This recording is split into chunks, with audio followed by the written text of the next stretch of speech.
Hey guys, what's up? In this video I'm going to discuss about rule number 17, action by stand-on vessel, where one of the two vessels is to keep out of the way of other shall keep her course and speed.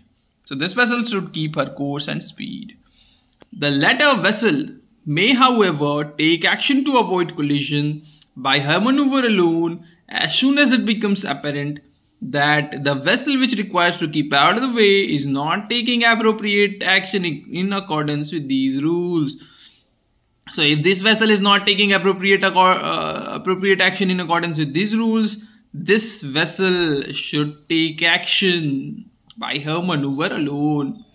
So when from any cause the vessel required to keep her course and speed find herself so close that collision cannot be avoided by action of giveaway vessel alone, she shall take action as will best aid to avoid collision.